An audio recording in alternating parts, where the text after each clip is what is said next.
Hi, 101 instructors. I'm Clue Hansen. For those of you that don't know me, I am here to just provide you a very quick and brief overview of the USI 101 portfolio project. I hope that this may bring some context to this project / final exam and module that is provided in the honors FYE course structure for this year. With that being said, as you get underway with planning your course and working with this module and this project, I want to offer my services to you. So if you have any questions, concerns, or needs, please feel free to reach out to me. I am happy to, as you can see on my screen, take questions or comments from folks here on our team page, or you can simply email me if you'd like to as well. So let me go ahead and get underway here. I've opened up Canvas for us just to kind of show you the entry points for the portfolio module. I am going to work off of the FYE template for the Honors College. Some of you have already downloaded this template and are working on importing that content into your section's course shell. I would encourage you on the front end here that there may be edits and changes made to some of this content. April, Talent, and I are working hard to ensure that that is very minimal, but whatever we edit and change and we feel you need to be aware of, we will make it available in the Canvas Commons, as well as tag everybody on our teams to ensure that you are notified of those changes, of those updates, and to encourage you to import anything that you need to stay up to speed. So here I'm going to work from the FYE template in Honors USI 101. When we click on this course shell, it does take us to our home page. I am going to work today in this video from our modules page. Now, this modules page for the final exam is as updated as it is. I hope it to be. I hope I don't have more little updates coming your way, and I shouldn't, that I anticipate for the portfolio assignment. But again, just to remind you, check into Teams and check into the Commons as needed. All right, so in your modules page, we have the final exam, Honors USI 101 Capstone Portfolio. This is a module that has 5 main pages and then 3 assignment portals, as you can see listed here. I'm going to start this video off with y'all today with going through the module and just kind of setting the expectations and the context for this portfolio assignment. So there is a great deal of research out there, and many institutions across the United States that are instituting and transitioning their students into the creation of professional portfolios to showcase their academic work in some way or form. The Honors USI 101 section has decided to adopt this idea as a way to better engage students and put the responsibility of student learning on the shoulders of the students. And so what we hope to do with this introductory page for both students and instructors is set that tone. What we are offering students and instructors here is just a little bit of a background explanation of what capstone portfolios are and why we are going to use them in the Honors USI 101 transition course. One of the main reasons that we're going to use this course is because throughout the curriculum for the honors students, they are asked to engage with a variety of content, events on and off campuses, and experiences on and off campus. And instead of itemizing those experiences and engagements into a lot of essays, which has been the previous model, We want to bring those elements together more creatively, more robustly for the students to showcase what they actually learned. On this page, we are providing both students and instructors, so feel free at your leisure to take a quick look at some of these short videos about e-portfolios. I think they do a wonderful job, again, reinforcing those expectations and setting the stage and setting the tone for what an e-portfolio is.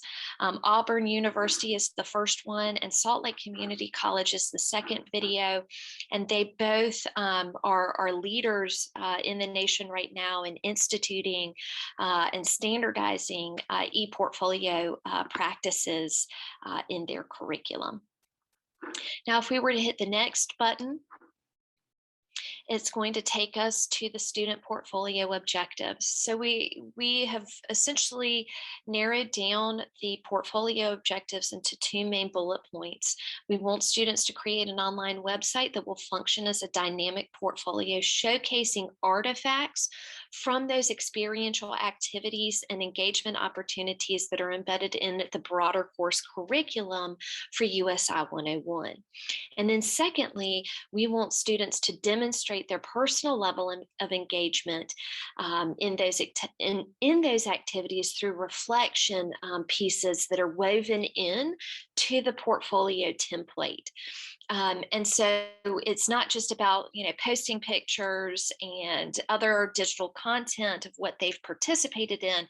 It's asking students to think deeper and more concretely about what connections they are drawing from those experiences to some of the prompts, reflection prompts that are embedded in the honors course. Students will be given two opportunities or choices to create a digital portfolio.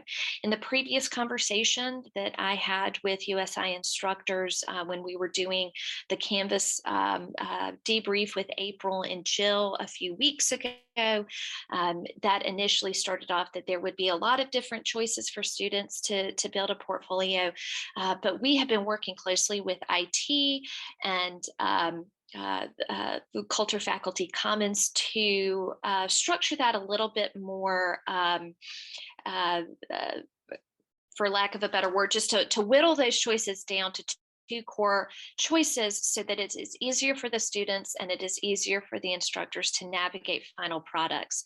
We don't want everybody kind of doing their own thing across multiple platforms. We just want to kind of corral those cats and corral those creative monkeys into two options that we think are the best and easiest options for both students and teachers. And so the first option is a WordPress site, and the second option is a Google site. I want to note that we have created models. Those models also form and function as templates for the students to create their portfolio. And that the models, both the WordPress and the Google site that are linked here and linked throughout this module, are all inclusive. They act as both an instruction guide and a template for students to use. So the idea there, again, is that for instructors, it's very plug and play for y'all. Y'all don't have to facilitate in-depth instruction guide reviews and the like. Rather, it is all embedded within the model and the template itself so that students can really take on that responsibility of understanding and building out this portfolio on their own and be able to work efficiently in an asynchronous fashion.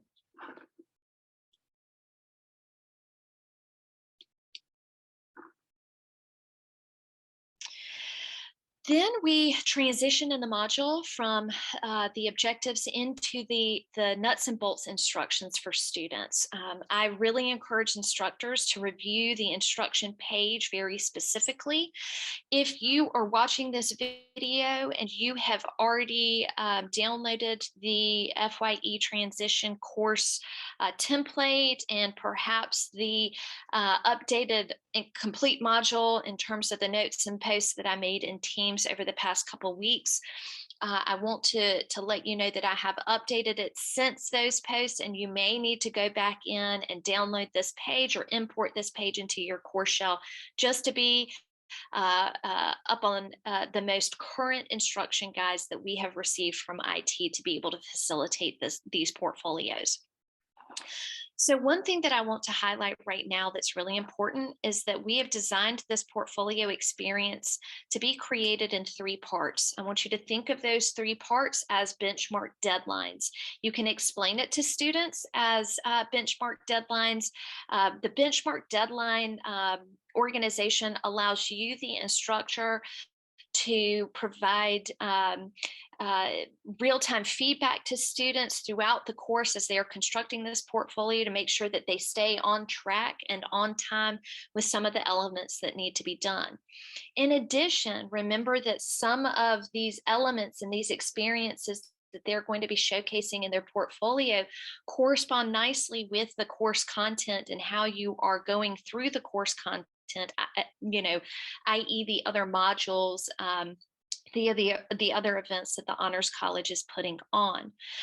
So we really do want to emphasize you leaning heavy on the benchmark deadlines, not only for yourself and how you're going to be teaching your course, but to keep students accountable and to give them that opportunity to receive feedback from you in real time throughout the semester. We want to emphasize too, as instructors to students, that between benchmark submission periods, they need to remember to save their work, update their work, or republish their work, just to make sure that any new edits that have been made to their portfolios between one benchmark period and the other, that those show up for you when you get to those next benchmark deadlines. April Talent and I have essentially outlined the suggested benchmark deadlines for some of these component parts.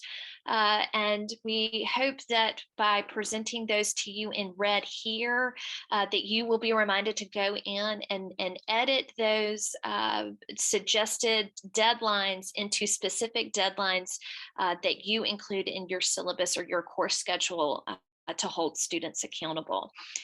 So as you can see, it kind of spans several weeks here, and we want to give you that choice and that flexibility. So we've essentially said, these elements should be due somewhere in and around week 7 or week 8 or week 5, etc. If you need any assistance with trying to think through those benchmark deadlines, with how you are going to plan to teach your course, please reach out to me and I will be happy to help you think through and manage that organization. For students, the next step in this module page is for them to select an actual website template to use. So again, the two choices that they have are WordPress and Google Sites. So they have links to these demo model sites that they can click from this module page. As you can see, I hover over it and get my hyperlink hand to go there. It might be important to note to students and to yourself that content is protected only through the WordPress option, because we actually have a WCU account with WordPress in which that content is protected under FERPA, under the IT division, etc.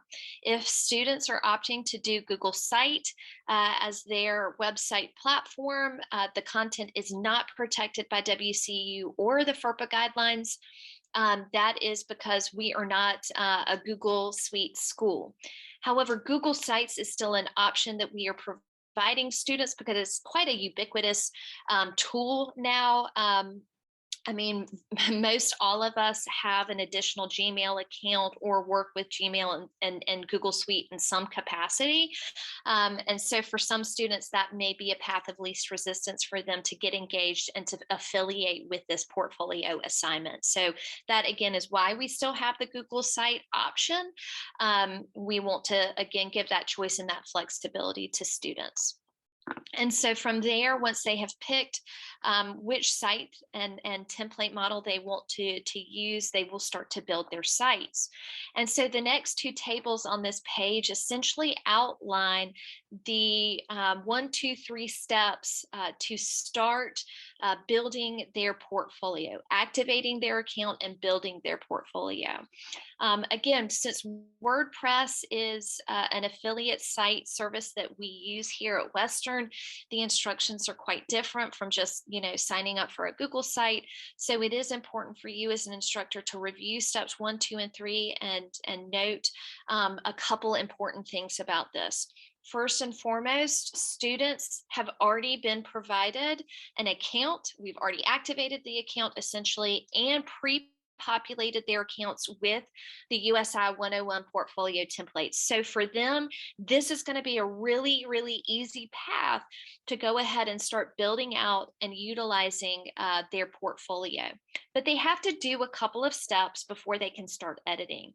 The first is that they have to enter the following web address that you see here to be able to log in and gain administrative access to their account. So this is what's going to be happening. They're going to literally type this in. They're going to change this portion of the web address where it says your WCU ID over to their WCU ID. So with our student, it would be https://portfolio.wcu.edu/KC Hansen/WB-admin. And from there, once they have logged in using their WCU ID in that URL line, they will be, the IT division will get a prompting message to give them the administrative access. Now, we want to try and control that a little bit for IT. That's 300 plus students all at once, perhaps logging in and wanting to gain administrative access. So IT has asked us that we prompt students to enter in this URL in step 1 no later than August 27th, 2021. So that's the end of the first week of classes. So any student who wants to use the WordPress site option, they will need to do step 1 and step 2 no later than August 27th, 2021. And if you are an instructor who likes to hold students more accountable to that, feel free to create an assignment as part of your asynchronous assignments, perhaps, that require students to activate and log in to their portfolio WordPress account by August 27th, 2021. Now, once that happens, IT on the morning of the 28th will come in and look at the system, and they will literally just go in one by one and click the administrator access point for those students. So after August 28th, any student working on the WordPress portfolio template will have full administrative access to their account and will be able to edit their portfolio entirely from there. With the Google Site option, it's much more generalized. One thing that I do think is important to note is that if students have to or opt to use the Google Site, we can't preload the template that has already been made in Google Sites to their account. So what they're going to have to just simply do is use the Google Site as the model and just build their site from scratch using that model. It's a visual tool and a tool for their guidance. And so again, it's very standard 1, 2, 3 steps here. If they don't already have a Gmail account, they can create one for free. And by creating a free account, they do receive the Google Suite access and 15 gigabytes of data for free. Once they've logged into their Google account, they can access their Google Drive. This is step 2. They can create a folder in their Google Drive. I'm suggesting that they title it USI 101 Portfolio Site, and they can opt to include any subfolders within that to hold their content for the site. But from there, using the new button drop-down menu, they can immediately create a Google site in that folder, and it'll be stored there for ease of access. Google, again, as many of us already know, is very intuitive, and so for students, it's going to be fairly straightforward for them just to follow all the necessary prompts from once they create a Google site from that new button to begin editing. You may want to, again, emphasize to students on this instruction page some notes about saving work and making work available online so that they can easily adapt and modify those items into their portfolio as artifacts, and just some recommended upload practices for students. Again, we want to emphasize that our students use the OneDrive suite, especially if they're using WordPress. They can use their OneDrive suite with Google Sites, except the fact that the two systems don't talk beautifully to one another. And so like thumbnail images won't really pop up on a Google site if you were embedding a OneDrive link. So, I mean, those are considerations that I feel like students can really work out on their own because they are going to have ownership of the aesthetics. And you as an instructor, if you have preferences on the aesthetic style and how you want to see and view artifacts, you can certainly make accommodations and arrangements and include that for your instructions to your students.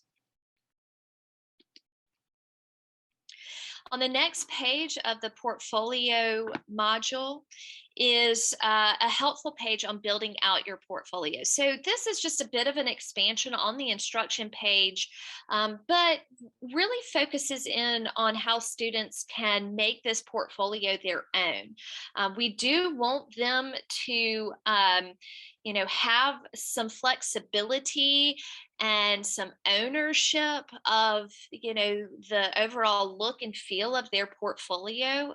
But we do want to kind of corral some of those creative monkeys into the functionality of the organization of the site. So we do want to, again, emphasize here that if students are not using the WordPress option, and they're using the Google Site option, that the content they provide on that platform is not protected by WCU or FERPA. So it's very important, I think, overall, and probably even for WordPress too, that students aren't sharing personal identifying and secure data information like their student identification numbers, social security numbers, phone numbers at all.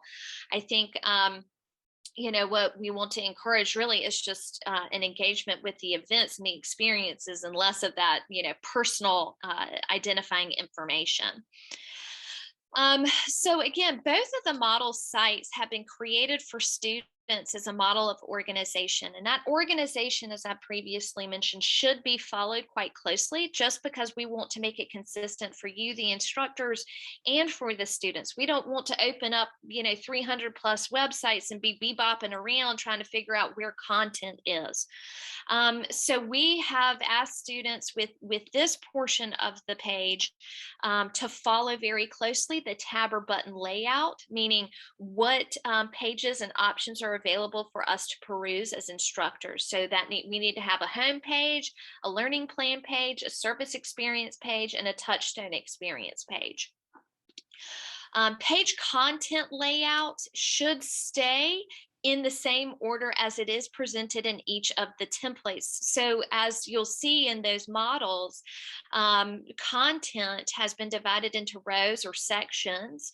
And those rows and sections kind of follow fluidly how we feel the students should be experiencing and participating in those activities like the learning plan, the service experience, and the touchstone experience opportunities. We do want to emphasize to students that they need, as they use those models and templates and they're building out their individualized content and artifacts, that they need to be deleting instructional content after they have fulfilled the requirements of that instructional content that is included in each of the model templates. Again, that goes back to the first part of this module in which I emphasized that the models and the templates are both an instruction guide and a template for students to use so they're not reinventing the wheel. We want to emphasize that students take that time to polish the portfolio, right? We don't want, content that is mixing between half instruction and half artifacts. We want them to take pride in what they are presenting and think of presenting as a this portfolio as a tool that they can use to continue to market themselves as honor students, as college students, for whatever activities they go on to past USI 101. We want to encourage students so they feel free to change content. We want them to feel free to change theme, background, fonts, at their leisure. That to me, again, gives them ownership and affiliation with their portfolio that we want to emphasize and highlight to them. We also want them to feel free to create basic or advanced content. So we want them to kind of be pushing the envelope a little bit on how they are displaying and uploading or providing reflective content in this portfolio. So we've devised two levels of content for students. We have a basic level content. That means that students would, again, very concretely using the instructions and how we have phrased things on what they need to upload and how they need to upload it into the portfolio, to do that using just the basic features, the regular features of WordPress or Google Site.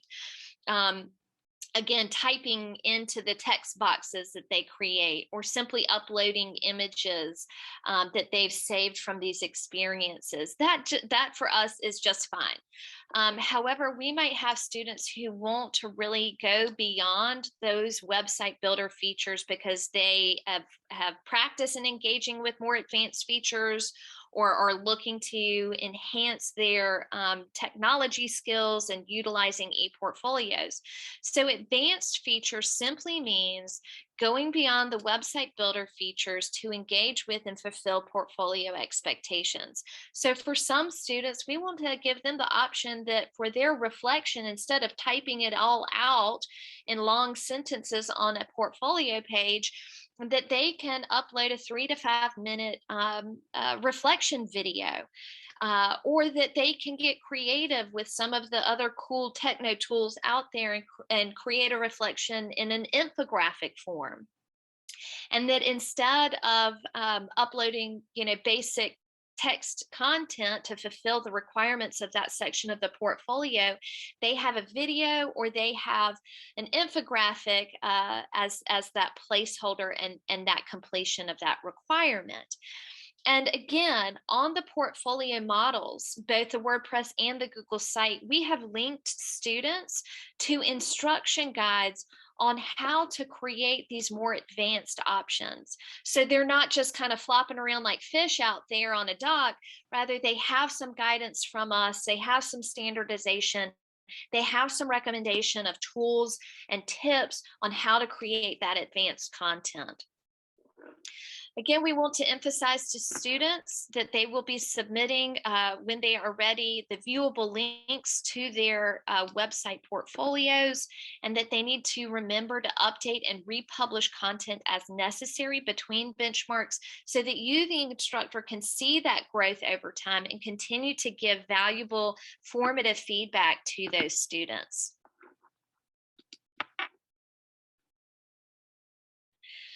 The last main page of the portfolio module is a very brief section on portfolio tips. This page is really designed to empower students to be self-sufficient in building out their portfolio. Again, the models and the templates, both WordPress and Google, are both an instruction guide and a template to use. So they really don't have to reinvent the wheel in that regard, but we do want to encourage them to do some best practices. Okay, we want them to make sure that they're following instructions from both the model templates and the reflection prompts very closely, and to make sure that they're drawing connection between reflections and prompts and the activities that they're participating in. We feel that the templates do a good job of encouraging that connection, but as an instructor, we feel that you might want to just reinforce that whole group setting when you are in person or working hybridly with them.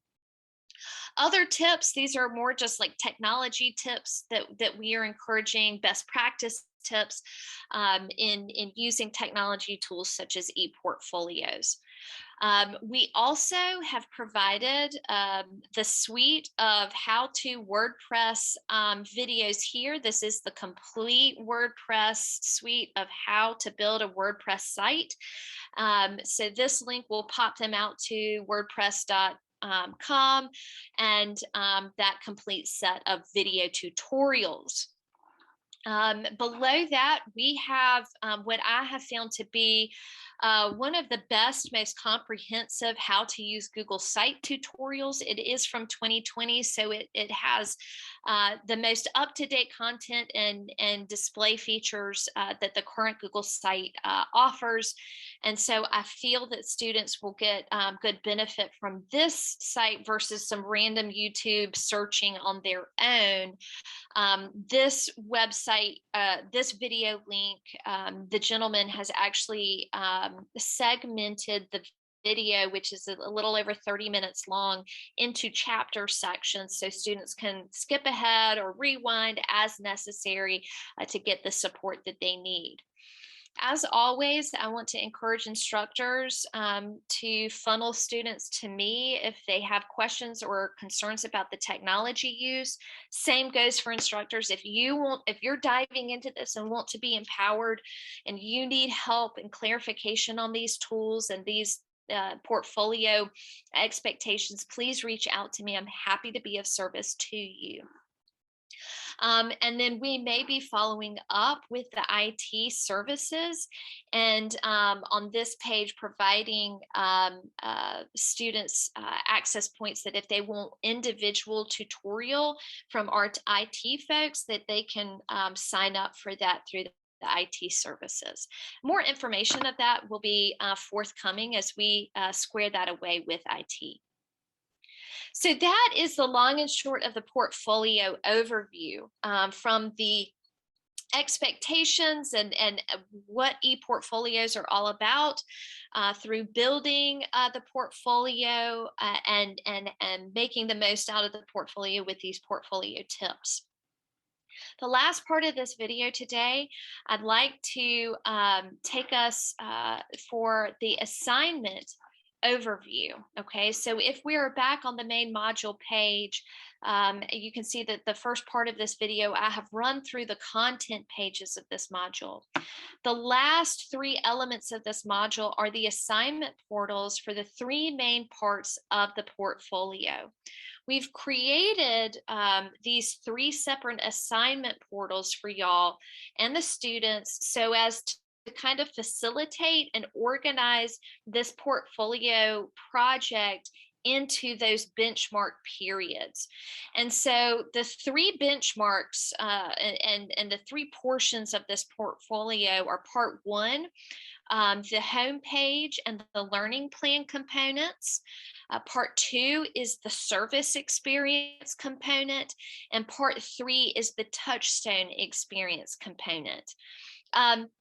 When we click on one of these assignments, so for instance, part one, the homepage and learning plan, the instructor, again, I want to emphasize, has been provided kind of that suggested benchmark deadline outline.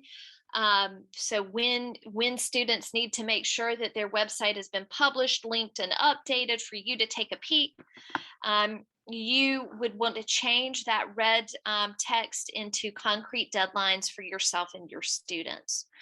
As you can see here, you'll see the point value. The point value for this portion of the portfolio is 200 points, and students will be submitting a website URL. That is the only artifact that they need to submit to these assignment portals. I would strongly tell students that individual artifacts and individual components or content as related to these to this section of the portfolio requirement are not acceptable for submission. You want them putting this content in one nice, neat e-portfolio with the nice, neat URL link. Now, below the assignment details, you, the instructor, have a complete and ready to use rubric so that when you go into the grading side of this rubric is available to you. It is ready to go. I would suggest that you don't edit any of these rubrics from the main template page of things. If you want to edit anything as at an individual level, do that once you have imported this assignment or this module into your course shell. With that being said, we hope it's more, just very quick paced checking. Do they have the component parts? To what level of those component parts are they meeting your expectations? So are they, nailing it at exemplary? Are they competent? They're getting there, or are they missing elements, which would be an indication that they're still developing? And as always, when you are grading, it is important to provide them specific feedback. What elements you think that they could strengthen or improve upon, or that you think they haven't highlighted as well as they should have in this portfolio. And so for each of the assignment portals, 1, 2, and 3, you have a corresponding rubric and submission details and point values ready to go. I will again emphasize here that between your benchmark deadline periods and somehow in person or on the assignment portals as you modify and edit them, to remind students to regularly save their work, update their work, and publish their work so that changes that they have made to the portfolio assignment show up for you when you go into the grading side of things and see what they've been up to.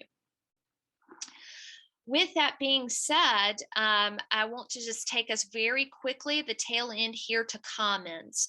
The Commons is going to be an important area for us.